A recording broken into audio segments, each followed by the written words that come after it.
오늘은 종려주일입니다. 예수님께서 날이 타시고 예루살렘 성에 들어갔습니다. 사람들은 호산나 다윗의 자손이여 찬송하리로다, 주의 이름으로 오시나니여 가장 높은 곳에서 호산나라고 노래하면서 예수님을 환영합니다. 성경의 이 장면은 기독교인들에게 의미심장합니다. 예수님께서 예루살렘에서 많이 사역을 하신 것 같지만 사실 예수님의 그 생애를 놓고 보면 예수님은 대부분의 시간과 사역을 갈릴리 도에서 행하셨어요. 가버나움을 사역의 중심지로 삼고 예루살렘을 오고 가셨던 것이죠. 그런데 예수님께서 오고 가셨던 그 일도 그렇게 많이 나타나지는 않습니다. 누가복음과 요한복음은 각각 4회씩을 기록하고 있고 마태복음과 마가복음은 각각 1회씩을 언급하고 있을 뿐이죠. 그런데 사복음서 전체가 빠뜨리지 않고 언급한 것이 바로 이 종려주일의 사건, 우리가 승리에 입성이라고 하는 이 마지막 주간에 되어진 일을 기록하고 있습니다. 그러나 여기 성경에 등장하는 어떤 사람도 예수님께서 예루살렘으로 올라가는 그 의미를 제대로 이해하는 사람은 없었던 듯합니다. 제가 보기에는 오직 예수님만 자신이 가야 할 길을 알고 가는 듯한 인상을 지울 수가 없습니다. 대제사장들과 승리관들은 예수님께서 하신 일과 또 예수님으로 인하여 되어진 일들을 이상한 일이다 이렇게 생각했습니다. 이상하다는 것은 뭔가 다르다, 비정상적이다, 일상적으로 흔한 일이 아니다 라는 말이죠. 그래서 이상한 일이라는 것은 평범하지 않은 일이죠. 그럴 때에 우리는 그냥 지나치지 말고 좀 주목해야 할 필요가 있습니다. 왜 그런가 하니 그들이 이상하다고 여겼던 이 사건은 사실은 놀라운 일이었기 때문입니다. 실제로 여기에서 번역된 다우마 시오스라는 말은 이상하다라는 뜻도 있지만 놀랍다라는 뜻도 함께 가지고 있습니다. 오히려 이상하다라는 쪽보다는 놀랍다라는 쪽으로 그 의미가 더 많이 기웁니다. 그래서 경이롭다, 기적이다 라는 뜻도 함께 가지고 있습니다. 어떤 현상이나 사물을 보고 듣고 느끼고 할 때 단지 이상하다라고 생각하는 사람이 있고 놀랍다라고 생각하는 사람이 있습니다. 여러분, 이상한 일은 이상한 것이고 놀라운 일은 놀라운 것입니다. 단지 이상하다고만 생각하거나 굳이 놀라지 않으려고 노력할 필요는 없습니다. 매사에 이상하다라고만 생각하고 그 일에 대하여 더 이상 관심을 갖지 않는 사람은 발전할 수가 없습니다. 그러면 감동이 없는 삶을 살게 됩니다. 매사가 재미가 없고 차갑죠. 자신이 흥미를 못 느끼고 열심을 갖지 않으니까 자기 주변의 삶의 상황이 전부 다 재미없는 것들로 가득 채워지게 되는 것입니다. 그러니 주변을 탓하기 전에 자신이 세상을 어떻게 인지하고 받아들이느냐, 어떤 어떤 방식이 나에게로 포착이 되어져 있느냐 하는 이 사실을 깨닫는 것도 중요한 일입니다. 그래서 우리는 좀 더 경이롭고 울림이 있고 감동, 감탄하고 편성이 나오는 일이 잦아져야 되는 것이고, 이럴 때 우리 삶에 악센트가 있고 리듬이 생겨나는 것입니다. 그러면 하나님의 역사도 함께 뒤따라 오는 것이죠. 예수님이 하신 일, 예수님이 하신 말들에 대하여 단지 이상하다라는 생각만을 가지고 있는 사람은 예수님에 대한 진지한 탐구가 이루어지지 않습니다. 어쩌면 우리들 신앙이 오랫동안 정체되고 발전이 없는 이유 중에 하나가 바로 이것일 수가 있는 것입니다. 예수님께서 무슨 일을 하고 있는가 하는 것을 중심으로 오늘 이 세 구절의 말씀을 함께 보고자 합니다.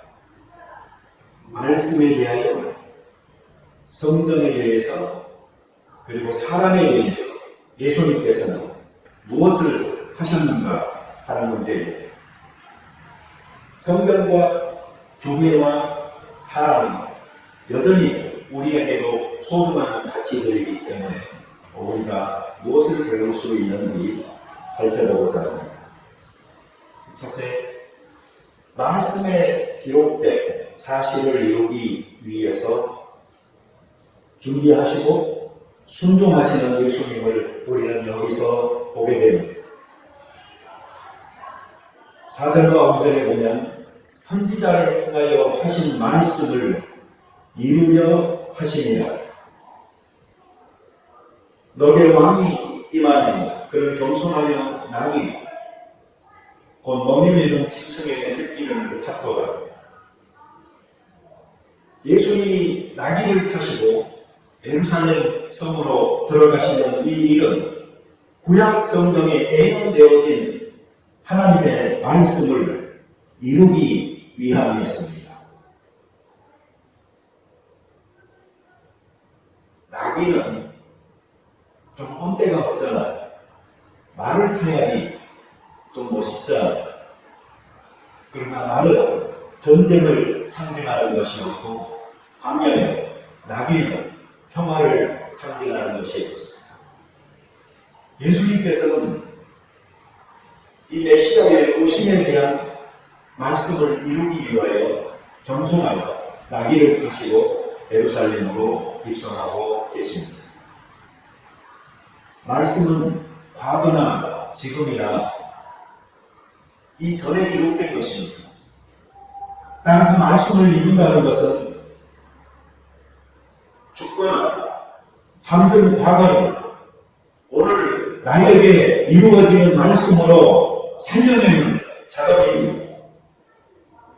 우리의 삶은 하나님의 말씀을 살려내는 삶이어야 합니다. 말씀의 정신을 구현하는 삶이어야 합니다. 그 방법은 이 하나님의 말씀을 실천하는 것입니다. 율법이 되고 조문이 되고 비석에 새겨지고 성경책 그 표지에 덮여서 마치 죽은 말씀처럼 매장되어 있는 그 말씀을 우리네 삶으로 가져가 생활로 살려내야 한다는 것이죠. 이것이 바로 예수님께서 평화와 겸손의 왕으로 오시는 모습을 통하여 드러납니다. 사람들의 기대와 동떨어지는 모습이었지만 그 자신은 겸손하게 평화로 나아가고 있습니다. 예수님의 관심은 온통 앞에 닥친 고난과 죽음에 집중되어 있습니다. 그것이 자기에게 맡겨진 사명이고 말씀을 이루는 일이었기 때문입니다. 그리고 두려움 없이 자신의 삶에 임합니다. 이것이 바로 고난과 부활이 우리에게 주는 의미이기도 한 것입니다. 예수님께서 그렇게 할 수 있었던 비결은 자신을 향한 하나님의 뜻이 무엇인가를 받아들이고 따르는 순종이었습니다. 그러나 제자들은 어떻지요? 지금 예수님을 따르고는 있지만 사실은 예수님의 심중에 있는 생각을 잘 모르고 있습니다. 오히려 그들은 다른 욕심과 기대들로 가득 차서 예수님의 마음속에는 아마 신랑을 안겨주는 그 제자들의 모습이었습니다. 군중들은 어떻습니까? 여기서는 호산나, 호산나 하면서 환영하고 외치지만 며칠 지나지 않아서 십자가에 못 박으라고 외칠 사람들입니다. 대제사장들과 서기관들은 예수님을 오히려 잡아서 죽이려고 합니다. 모두가 각각 자기를 중심으로 돌고 있습니다. 또한 자기를 중심으로 세계를 돌리려 하고 있습니다. 그런 혼란의 중심을 꿰뚫으면서 홀로 사명의 길을 가고 계시는 이 예수님을 발견할 수 있어야 합니다. 때로 우리는 다른 사람들이 나를 잘 이해해주지 못한다 라고 생각할 때가 있습니다. 그럴 때 소통이 부족하지 않았다 하는 것을 깨닫는 것도 중요하지만 가끔은 여기 예수님처럼 내가 중요한 사람이기 때문에 외로운 길을 가는 것일 수도 있는 것입니다.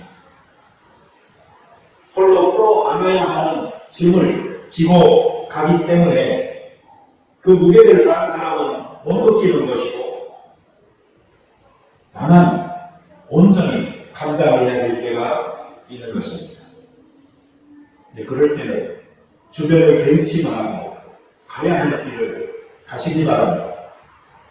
예수님처럼 또박또박 그것이 나귀를 타고 가는 겸손의 길이라 할지라도 죽음의 길이라 할지라도 다른 사람들이 알아주지 못하고 오해를 하고 심지어 죽이려 되는 사람들이 가득 차 있다 할지라도 이 사명의 길이라면 그 길을 주저하지 말고 가시기 바랍니다.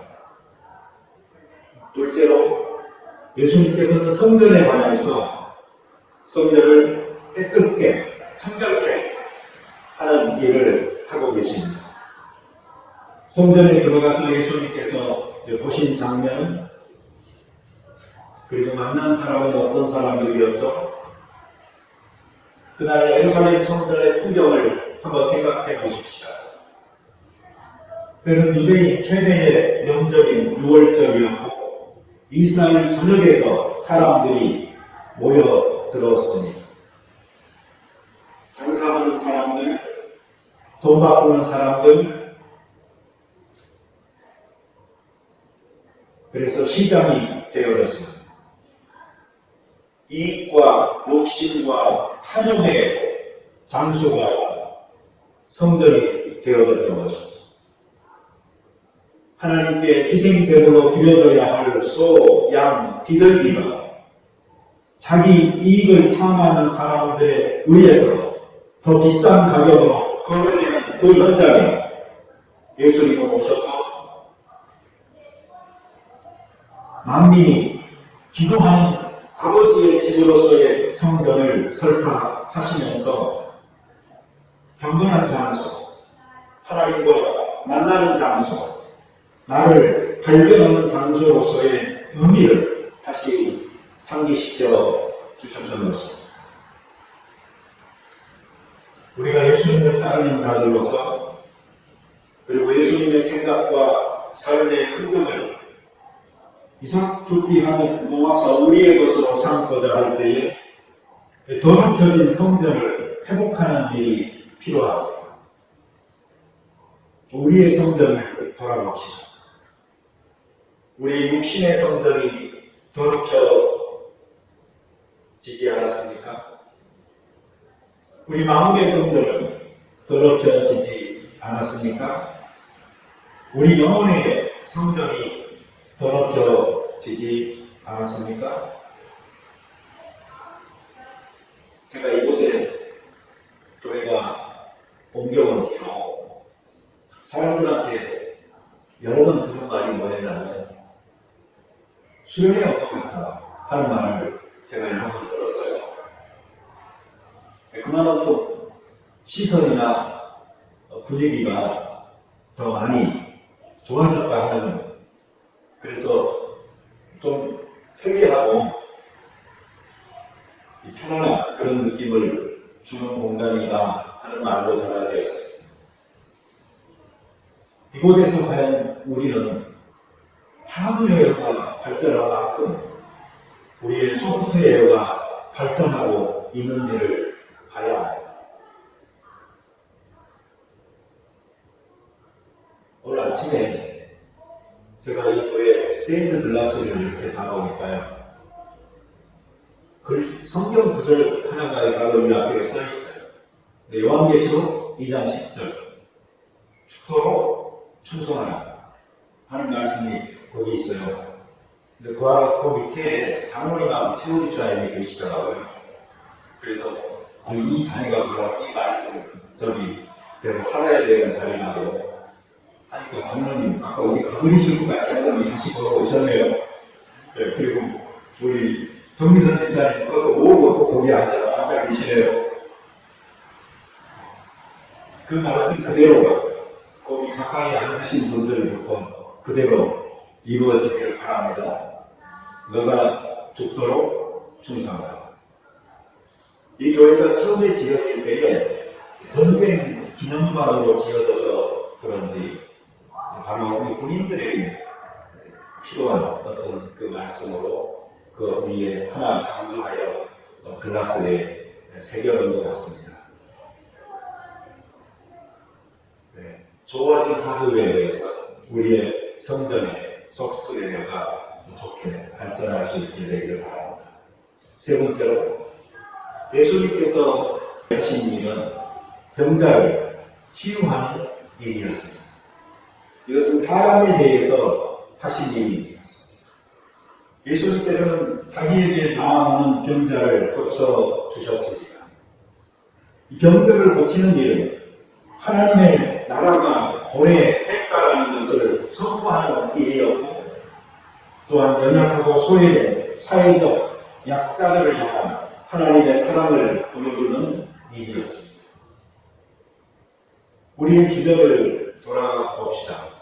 세상이 많이 좋아졌다고 하지만 여전히 세상에 인생의 짐을 지고 힘들어하는 사람, 희망이 꺾인 사람, 실패한 사람, 다시 일어서려고 노력하는 사람들이 있습니다. 그 사람들에게 교회나 그리스도인들이 할 수 있는 일을 해야 하는 것입니다. 그리스도인들이 함께 모일 때 거기에 항상 생명의 역사가 일어납니다. 우리는 그리스도로부터 영원한 생명을 받았고, 그리고 이 생명을 누리는 일에 인색하지 말아야 되는 것입니다.